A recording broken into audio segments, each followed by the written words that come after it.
Bonjour à toutes et à tous et bienvenue dans ce nouveau numéro de l'Estival où, comme vous pouvez le constater, nous sommes encore à Auglis Park, à Moutier-les-Mauffais, et nous avons changé d'invité puisque nous sommes ravis de recevoir ici dans l'Estival Franck Degnaud. Bonjour Franck Degnaud.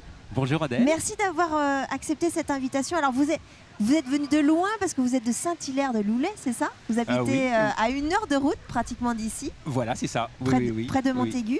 Et alors, Franck Degnaud, pourquoi on a voulu l'inviter dans l'Estival? Parce qu'il va vous faire aimer bien déguster le vin, c'est ça? Parce que vous êtes ce qu'on appelle conseiller en vinification. Voilà, tout à fait. C'est ça, oui. Franck? Oui, c'est ça. Si vous voulez, mon titre normalement c'est œnologue, mais il y a une différence entre œnologue et conseiller en vinification? Oui, parce que souvent un œnologue est une personne qui travaille que dans un seul endroit, chez un négociant ou alors dans une grosse cave. Ouais. Et alors que moi, plutôt, j'interviens chez plusieurs viticulteurs dans plusieurs domaines, une quinzaine de domaines. Et je m'occupe du suivi de viticulture et de la vinification également. Ouais. Alors c'est vrai que ça me prend un petit peu de temps parce qu'en plus c'est en Bourgogne et en Beaujolais. Oui, c'est pas dans le coin, on va en reparler. C'est pas dans la Loire.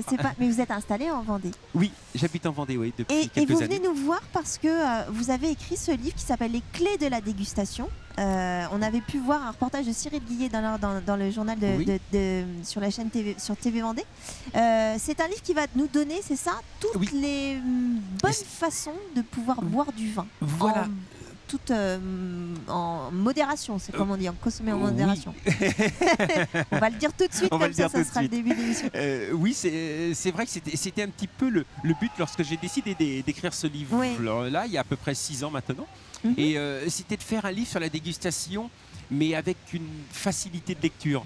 Je voulais pas quelque chose qui soit un pavé. C'est souvent ça dans les bouquins de cuisine et de vin, il y a beaucoup de textes. Voilà, il faut lire finalement au moins 200-300 pages pour commencer à comprendre quelque chose. Et quand on commence à comprendre, on se rappelle déjà plus du début. Alors que moi, je voulais quelque chose de simple, c'est-à-dire qu'on ouvre le livre, il y a 3 pages qui résument l'intégralité du livre, parce que j'ai voulu faire un petit résumé pour l'œil, le nez et la bouche, mais je voulais que ça soit facile d'accès pour tout le monde, c'est surtout ça. Et à ma connaissance, aujourd'hui, il n'existe pas de livre sur la dégustation. Exactement, moi je suis un petit peu allée voir avant de préparer l'émission et j'ai pas trouvé de vin aussi simple d'utilisation, et même on peut piocher à l'intérieur en fonction des cépages, etc. Voilà, je voulais le faire un petit peu comme un manuel, mais quelque chose de simple, pas un manuel trop complexe. Et c'est vrai que je l'ai recommencé, je crois, presque une 30aine de fois le livre. Ah oui. Et les premières fois que je l'ai fait, mon épouse elle m'a dit: j'ai rien compris. Elle dit: toi tu comprends sûrement mais pas moi. Et c'est vrai qu'il a fallu que je m'adapte. C'était trop technique, je pense. Trop professionnel. Pour moi ça l'était pas, mais je crois que pour le consommateur c'était un peu trop technique. Et donc il a fallu que j'essaye de trouver des mots simples, de manière à justement qu'on prenne plaisir à le lire, et surtout d'imager, d'apporter beaucoup de clarté dans le livre. Voilà, c'est ce que je souhaitais absolument, parce que souvent on parle d'arômes et finalement on ne sait pas ce que c'est. On va en reparler justement. À part les fruits rouges, parce que quand on dit fruits rouges, de toute façon aujourd'hui, Beaujolais ou la banane. Voilà. Mais aujourd'hui, vous savez, d'ailleurs on fait des vins, je parle au niveau technique, on peut faire des vins chez certains gros négociants souvent, ou même des vignerons aujourd'hui, en utilisant justement les mots que les personnes aiment bien entendre. Souplesse, fruité, gourmand, fruits rouges. Et ça plaît quasiment à 90% des consommateurs. Sauf que là, on rentre dans des vins un peu plus technologiques. Oui, c'est ça. Et moi, je voulais vraiment qu'on fasse voir toute la palette d'arômes qui existait dans le vin. Alors, on va évidemment y revenir sur le détail de ce livre et sur ces clés de la dégustation. Je voulais juste qu'on revienne sur vous, Franck. Vous n'êtes pas vendéen, vous êtes breton. Oui, je suis né dans les Côtes-d'Armor, à Lannion exactement. Mais ça fait 20 ans que vous êtes chez nous. Voilà. Enfin, chez nous, c'est un peu comme si c'était un peu chauvin. On est arrivé il y a une vingtaine, enfin ça va faire 21 ans au 1er août. Et c'est vrai qu'on devait juste être de passage, rester 2-3 mois en attendant de trouver quelque chose d'autre sur la Loire-Atlantique. On voulait partir, on ne connaissait pas du tout la région, on arrivait de Toulouse. Et 21 ans après, on est toujours au même endroit. Vous êtes resté à Saint-Hilaire-de-Loulay. Et oui, on a beaucoup aimé déjà la mentalité de la région. Et c'est vrai que finalement, finalement, on est resté. On n'a pas envie de partir maintenant. Oui, vous vous plaisez. Alors moi, je fais des allers-retours, bien sûr, en Bourgogne, mais sinon, on aime beaucoup cette région, donc on n'a pas envie de... Et mon épouse ne veut pas aller habiter dans l'est de la France, donc c'est un peu l'occasion de... Et puis vous n'êtes pas loin du 44, parce que si à la base vous vouliez travailler en Loire-Atlantique, Saint-Hilaire-de-Loulouet, c'est un peu c'est à la frontière. Oui, je ne voulais pas vraiment travailler en Loire-Atlantique. Vous installer. On voulait s'installer parce que Nantes, si vous voulez... Je suis désolé pour la Vendée, mais j'adore la Vendée maintenant. Alors, mais c'est vrai que c'était plus parce que Nantes était connue. C'était plus ça. Et nous, arrivant de Toulouse, voilà, c'était une ville qui nous parlait, Nantes. Ouais. Alors que Montaigu, La Roche-sur-Yon, ça nous parlait un petit peu moins. Voilà, donc, et finalement, on ne regrette pas. Bon, mais très bien. Comment vous en êtes venu à travailler dans le milieu du vin? Qu'est-ce qui vous a plu? Quel a été le déclic? S'il y en a eu un d'ailleurs. Oui, il y en a eu un. C'est au début, plus jeune, vous savez, souvent quand on est un peu plus jeune, les parents, surtout il y a 30 ou 40 ans en arrière, c'était au moment des communions, on nous faisait déguster un peu de vin. Moi, je n'avais pas pris plaisir particulièrement à déguster du vin. Et puis un jour, en commençant à découvrir des arômes, je me suis dit c'était très agréable de sentir des arômes. Il y a une personne m'a un petit peu guidé sur les arômes du vin. Ouais. Et puis j'ai décidé d'en faire mon métier, sauf que je ne savais pas du tout. Et après renseignement, mais on n'avait pas internet comme aujourd'hui. Ouais. Et on m'a dit, c'est vrai que Bordeaux, Montpellier ou Dijon étaient des grandes écoles justement pour former des œnologues. Donc vous avez fait des études dans ce sens-là? Voilà, oui. Des études d'œnologie. Donc je suis parti à Beaune au départ pour faire un BTS Vitiœnologie. Pas mal. Oui, c'est bien. Ouais. Et après j'ai fait Dijon pour faire le diplôme d'œnologue, où là j'ai travaillé sur Nuits Saint-Georges pendant 14 ans. D'accord. Et qu'est-ce que vous faites en Bourgogne et dans le Beaujolais? Parce que c'est là-bas que vous travaillez beaucoup en fait. En quoi consiste votre métier en fait? Alors maintenant je travaille beaucoup dans plus le Beaujolais encore que la Bourgogne. D'accord. Et mon métier, si vous voulez, c'est de suivre les vignerons, c'est-à-dire d'aller à leur rencontre pour les aider dans le travail de la vigne. Comme cette année par exemple avec les traitements qu'il va falloir faire, s'il y a des traitements à faire, est-ce qu'il y a besoin de labourer, donc voilà, ça je vais les aider. Vous êtes bien en amont en fait, vous êtes vraiment en amont du... Jusqu'à je commence à la plantation, le suivi de viticulture et après c'est comment la vinification, donc élaborer, transformer ce fameux raisin en vin. Et après faire les assemblages. Mais c'est-à-dire que vous leur dites quoi? Vous leur dites, moi je ferai ça comme ça, pour moi, ce qui compte le plus, c'est de faire un vin qui ressemble au vigneron mais qui ne me ressemble pas à moi. Oui.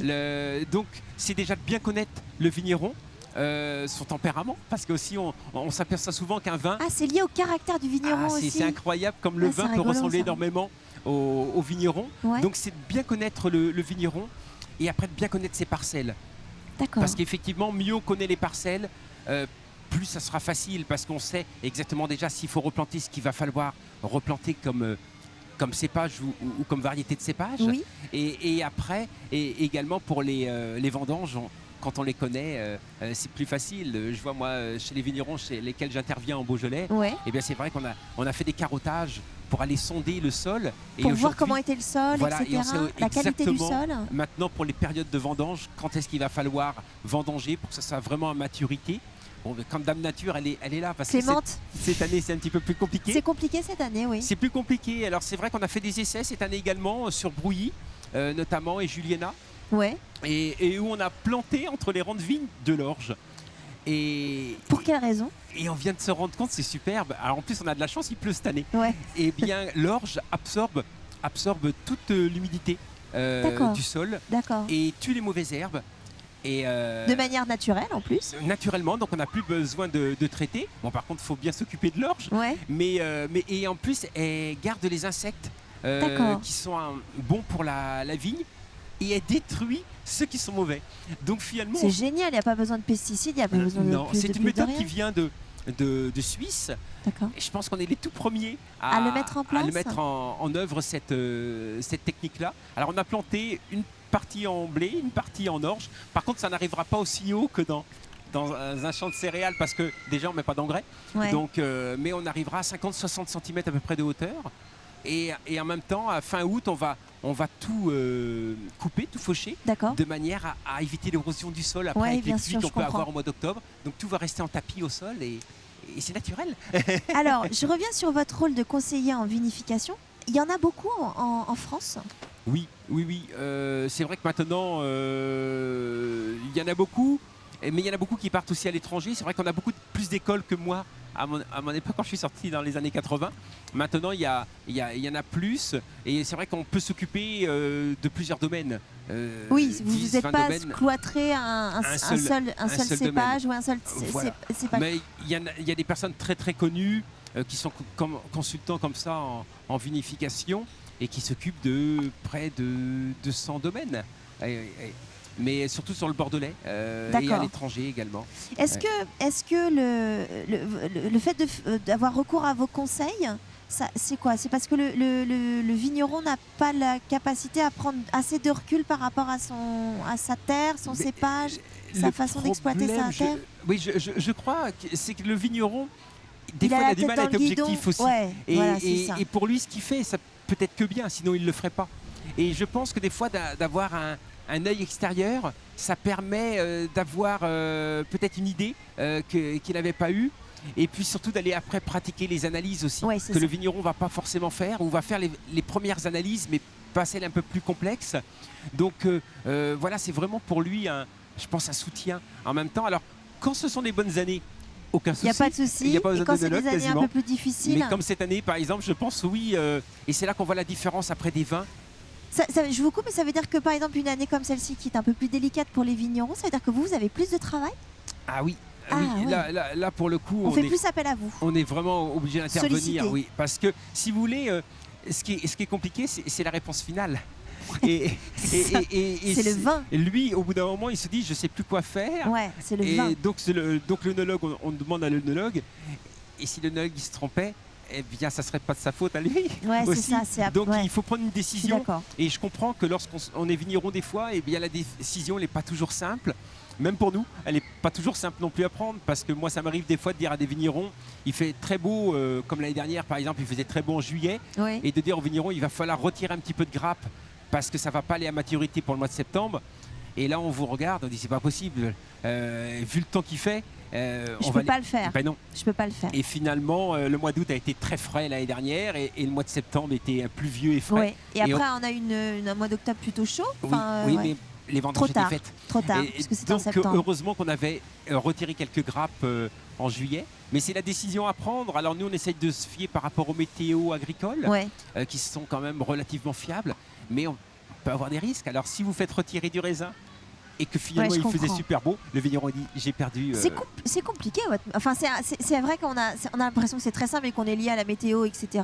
Mais en fait, il y a vraiment plein de problématiques et plein de paramètres qui rentrent en compte, on est d'accord. Et c'est surtout qu'il n'y a pas une base, il faut se remettre en question tous les ans. En fonction justement de la météo, on est obligé de s'adapter tous les ans. Ce qui est super intéressant parce que ça change à chaque fois. C'est ça qui est vraiment passionnant. Mais c'est vrai que là, la Dame Nature, depuis je dirais 2010, elle nous laisse pas beaucoup de temps libre. Et c'est vrai que c'est compliqué parce qu'il n'y a pas un millésime qui se ressemble, mais que des millésimes compliqués quasiment. Donc on arrive aujourd'hui, on a la technique pour faire des bons vins, même si on a... moi je ne suis pas quelqu'un qui intervient vraiment techniquement comme on l'entend, mais par contre on est obligé de se servir un petit peu de ça quand même pour éviter de faire des vins mauvais, parce que le but c'est quand même de sauver un millésime. Bien aussi. Vous connaissez on va revenir en Vendée, vous connaissez un petit peu les vins vendéens, vous les avez goûtés, Oui, j'ai eu l'occasion à plusieurs reprises de déguster. Les déguster, on va dire. Exactement. Qu'est-ce que vous en pensez? Je crois que tout à l'heure en off, on disait que vous c'est le blanc en Vendée. Oui, je pense qu'en Vendée, alors j'ai pas fait d'études sur le terroir vraiment de la Vendée, mais ayant vu un peu quelques vignobles en Vendée, je pense qu'il y a un super terroir pour les blancs, pour les rosés. Je pense qu'ils ont des terroirs qui sont magnifiques. Pour les rouges, il faut vraiment être derrière parce que ça ne doit pas toujours être facile, je pense. Et certains terroirs doivent permettre de faire de grands rouges. J'ai eu l'occasion de déguster vraiment de jolis rouges en Vendée. Mais c'est vrai que leur terroir de blanc et avec la météo qu'on a, je pense qu'ils font des. Enfin, moi, tout ce que j'ai pu déguster en blanc, c'était vraiment magnifique. C'est peut-être une question très naïve ce que je vais vous poser, Franck, mais votre métier, c'est aussi de goûter le vin? C'est de conseiller les vignerons, mais c'est aussi de goûter le vin. Le déguster, oui, pour faire les assemblages déjà. Ouais. Ça, c'est vrai. Ou alors lorsqu'on est jury pour une dégustation. Mais après, ça rentre dans un autre métier qui est la sommellerie. C'est pas la même chose. Voilà. Vous n'êtes pas sommelier. Je suis pas sommelier, non. Mais après, voilà, la sommellerie qui, eux vont se retrouver. On les rencontre souvent, soit chez les cavistes ou en restauration, et qui vont être là eux pour conseiller les accords mets et vins. Voilà, ça c'est vraiment leur métier. Même si nous on peut le faire aussi, vous me direz. C'est la partie plaisante du métier, je suppose. Voilà, c'est vrai que c'est aussi un côté. C'est la concrétisation finalement. Ouais. Donc c'est un côté. C'est la finalité. Ah oui, tout à fait. Tout à fait. Dans votre livre, alors ce qui est très intéressant, c'est que c'est un livre qui est très simple d'utilisation, mais qui est également qui donne plein de petites clés pour déguster un bon vin, et surtout qui fait table rase un petit peu des idées reçues. Alors, je crois, moi quand je déguste un vin, je le déguste je bois le vin, donc j'ai l'impression que c'est mon palais qui va en déceler tous les arômes. Mais non, vous me disiez que c'était surtout le nez, c'est ça? Oui, si vous voulez, il y a deux parties vraiment essentielles, c'est vrai, le nez et la bouche. Ouais. Le nez va déceler tous les arômes, mais également les arômes de la bouche, parce que la bouche... Ça va conditionner les arômes de la bouche. Et oui, parce que si vous voulez, la bouche, elle n'est capable de déceler que des saveurs. Le sucré, le salé, etc. L'acide, l'amer, voilà. Et après, lorsqu'on retrouve des arômes en bouche, c'est tout simplement parce que le nez, il y a un petit passage entre la bouche et le nez qui permet de repasser par le nez, et avec l'air, va donner les arômes. Et d'ailleurs, la chose intéressante à faire, c'est de prendre un verre de vin, de mettre du vin en bouche, vous pincez le nez, il n'y a plus du tout d'arôme, vous enlevez, vous enlevez les doigts, et d'un seul coup vous allez avoir tous les arômes qui vont revenir. Donc la preuve que c'est bien le nez qui décèle. C'est le nez qui conditionne le goût du vin. Je ne vais pas dire ça comme ça, j'ai plutôt le côté aromatique du vin, le nez. Par exemple, le côté fruits rouges, le côté... Oui, voilà, le côté floral. Le côté floral, le côté fruité ou minéral, comme on peut l'entendre. C'est le nez. Voilà, ça c'est le nez qui va déceler ça. Maintenant, en bouche, on va plutôt parler d'un vin qui va être structuré, un vin qui va être tannique, ou qui va être rond, qui va être souple. Et ça, c'est la bouche qui va avoir ce rôle-là à déceler. Alors c'est pour ça, des fois, quand j'entends aussi des personnes me disent, au nez, en prenant le vin au nez, on me dit, oh, il va être structuré celui-ci. Mais c'est pas possible. C'est pas possible. Le nez peut pas faire. Avec le nez, c'est pas possible. C'est la bouche qui va conditionner. C'est la bouche qui va le faire. Donc c'est impossible. Mais il y a des petites. Je pense qu'on confond parce que peut-être justement on n'a pas forcément la base pour le déceler. Ouais. Ou souvent j'entends aujourd'hui parler, c'est une tendance de parler d'un vin qui est minéral. Oui, c'est vrai. Et j'aime bien ce vin-là parce qu'il est plein de minéralité. Ça veut dire quoi? Voilà, je pense qu'aujourd'hui c'est devenu très très vague. Pour moi, si je prends la définition de la minéralité, c'est l'arôme qui va sentir la pierre, si vous voulez. Oui, tout à fait. Donc ça serait aromatiquement, ça serait le nez. Ouais. Et aujourd'hui, beaucoup de personnes ont tendance à parler de minéralité pour parler de finesse d'un vin. Ça me dérange un petit peu, mais vous avez raison parce de le que c'est dire. devenu très vague et c'est un terme qui correspond plus finalement à ce qu'il était au tout départ, qui était simplement le côté aromatique du vin. Alors, s'il y a un truc très surprenant, alors moi j'apprends des choses. Alors j'aime le vin, modération bien sûr, mais vous mettez un moment, vous dites la forme et l'épaisseur du verre ont une importance pour la dégustation. Elles changent le goût. Le vin peut être rond et souple dans un verre et devenir dur et acide dans un autre. C'est-à-dire que là, on peut pas déguster le vin dans n'importe quel verre, c'est ça? Non. Alors ça, je trouve ça dingue. Là, je pense qu'effectivement, je vais peut-être me faire des ennemis. Mais non, mais ça veut dire qu'il faut faire attention, quoi. Oui, mais aujourd'hui, je pense qu'on prête pas du tout attention. Au verre. Non, pas du tout attention. À la façon dont on déguste le vin, c'est ça. Et je pense, même chez les œnologues, on a un petit peu ce souci-là aujourd'hui, et beaucoup en sommellerie aussi, mais je pense que là, parce qu'on n'a pas fait l'expérience, mais aujourd'hui, la forme du verre, effectivement, peut vous rendre le même vin, très souple, rond, et peut être très tannique, très dur. Si vous n'avez pas le boisier, peut être très boisé dans un verre et pas du tout boisé dans un autre verre. Et c'est pour ça que je pense qu'aujourd'hui, on a la chance d'avoir des verriers qui font des bons verres. Ouais. Mais il faut juste garder cette forme de verre que j'ai mis justement dans mon livre. Mis dans votre livre. Parce que je voulais vraiment qu'on voit la forme. Je ne parle pas d'un verrier, hein, c'est pas du tout pour faire la publicité à un verrier. C'est plus cette forme de verre qui est importante. Et je peux vous assurer que par exemple, pour être le plus concret possible, par exemple, si je veux déguster là on est en période d'été, la plupart du temps on boit plutôt quelque chose de rosé, enfin c'est souvent le rosé qui revient en tête.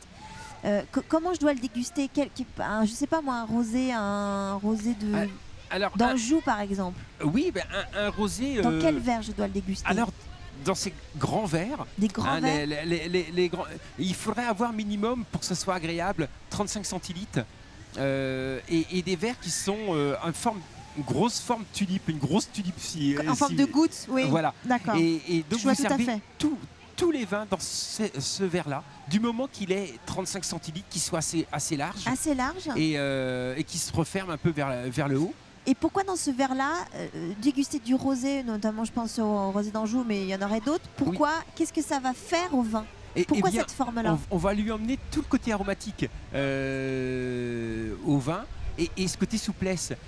Et ce qui se passe, alors là ça rentre un peu plus dans le technique, mais je vous en prie. Pour l'avoir vu moi par infrarouge, j'ai eu la chance d'avoir un ami qui m'a fait l'expérience et on a vu c'est la circulation de l'alcool dans le verre. D'accord. En fonction de la forme du verre, eh bien votre alcool elle circule comme ça ou circule comme ça. Et dans ces grands verres-là, elle va circuler de haut en bas et va emmener les arômes avec elle. Donc on aura toujours une circulation aromatique dans le verre. Et qu'on n'aura pas dans l'autre, parce que dans l'autre, ça va faire une sorte de nuage et vos arômes seront en dessous et on ne percevra pas. Donc que ce soit un rosé, un blanc ou un rouge, toujours un grand verre. C'était ma question. Toujours un grand verre, il vaut mieux parce que c'est là qu'on va avoir le plus d'arômes possible. Oui. Alors que souvent, on a tendance à dire, pour les vins rouges, on prend un grand verre. Exactement. Et pour les vins rosés blancs, on prend un petit verre. Et un peu plus fin. Voilà. C'est exactement. Alors que c'est pas du tout... c'est bon pour tous les... Et je dirais même les vins doux naturels. Alors quand je dis les vins naturels, ça va être Rivesaltes, Maury, Porto. Enfin, moi, je dis les vins de Porto.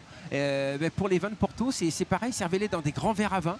Et vous aurez beaucoup plus de plaisir que dans un verre, dans un tout petit verre apéritif, qui va assourdir un petit peu qui va vous faire ressortir tout le côté alcooleux, mais pas du tout le côté aromatique du vin. Et je pense qu'avant tout, c'est de faire ressortir ce côté plaisir. Alors, une personne, j'avais fait une dédicace d'un livre il y a 3 semaines, une dame vient me voir et elle me dit, mais écoutez monsieur, elle dit, je suis pas tout à fait d'accord avec vous, elle dit, si moi j'aime le côté alcooleux dans le vin. C'est vrai que vous avez raison, si pour vous c'est du plaisir, ça ne me dérange pas. Mais je dis, en cuisine, est-ce que pour vous, même si vous aimez le sel et le poivre, c'est normal d'avoir un plat trop salé et trop poivré? Ouais, parce qu'après ça casse les... Et elle me répond, ben non, pas pour la cuisine. Le vin, c'est pareil. C'est la même chose. L'alcool, effectivement, qui en est, c'est tout à fait normal, mais que ça domine, c'est pas logique. J'ai l'impression, en feuilletant le livre aussi, qu'on ait plein d'idées reçues et plein d'habitudes qui sont pas très bonnes. Est-ce que par exemple laisser son vin à température ambiante, c'est bien? Qu'est-ce que vous en pensez de tout ça? Si vous voulez chambrer un vin... chambrer un vin. Chambrer un vin, c'était température de la chambre au 19e siècle, donc aux alentours de 15 degrés. La température dans les maisons a monté. Ouais. Mais nous, on a gardé toujours le terme chambré et on a toujours monté la température. C'est-à-dire qu'aujourd'hui, on a tendance à emmener la bouteille le matin, voire la veille. Exactement. Et de le laisser. Et ce qui se passe, c'est qu'on arrive avec des températures de 21, 22, voire plus en température de service. Et là, pour le coup, le vin est beaucoup trop chaud. Donc, vous allez faire ressortir le côté alcooleux, le côté acidité, tanin. On casse un peu le goût du vin. Alors. Complètement. L'idéal, c'est de servir les vins, à part Bordeaux et quelques vins du sud-ouest, là qui vont être servis aux alentours de 18 degrés. Et tout le reste des appellations, c'est entre 14 et 15 degrés. D'accord. Donc c'est frais, 15 degrés. C'est très frais, oui, c'est ça. C'est frais. Mais là, vous allez avoir toute la notion de plaisir aromatique, mais vous n'aurez plus du tout la sensation d'alcool. Et donc, vous allez avoir que le côté plaisir du vin. Simplement en ayant changé la température de service. Alors, je suis allé un petit peu plus loin après. Dans votre livre, oui, bien sûr. Dans le livre, en parlant sur les eaux de vie et qui sont un peu plus forts. Les vins naturels, oui. Mais plus on monte en degrés et plus on baisse en température de service. C'est ça, d'accord. C'est-à-dire que finalement, un whisky ou un cognac ou un armagnac, on devrait le servir normalement entre 2 et 5 degrés à température de service. Et les vins de Porto, les Maury, les Banyuls ou autres, les vins naturels, on devrait les servir entre 1 et 4 degrés. Et alors, quand vous regardez bien un vin de Porto chez quelqu'un, il est dans dans l'armoire. Exactement, avec les apéritifs. Voilà, à 22 degrés. Avec les apéritifs. Et c'est pour ça que souvent les personnes ont tendance à dire en dégustation, moi j'aime pas ces vins-là parce que c'est trop sucré et trop alcooleux. Exactement. Et c'est que la notion de température de service qui fait ça. Vous savez ce que il vous reste à faire, c'est-à-dire de changer toutes vos bouteilles d'apéro, de les mettre ailleurs, parce que moi c'est ce que je vais faire en arrivant à la maison ce soir. En tout cas, il y a plein de conseils, il y a plein de choses. C'est bourré de petites idées, de petits conseils pour bien déguster vos vins avec modération, bien sûr. Il y aurait encore eu beaucoup de choses à dire, mais je vous conseille évidemment d'acheter ce livre. Ça s'appelle les clés de la dégustation. C'est de Franck Degnaud, qui est vendéen. Et je vous assure que vous allez apprendre plein de choses. C'est un livre très simple et très ludique aussi d'utilisation. Merci Franck Degnaud. Ça a été un plaisir de vous avoir sur le plateau. Vous revenez quand vous voulez, que ce soit pour la grande émission, enfin en tout cas ou l'estival. Merci beaucoup. Bel été. Bon travail, parce que je pense que vous avez encore du travail. Merci à vous. Je vous souhaite une très belle soirée sur TV Vendée. On se retrouve très bientôt.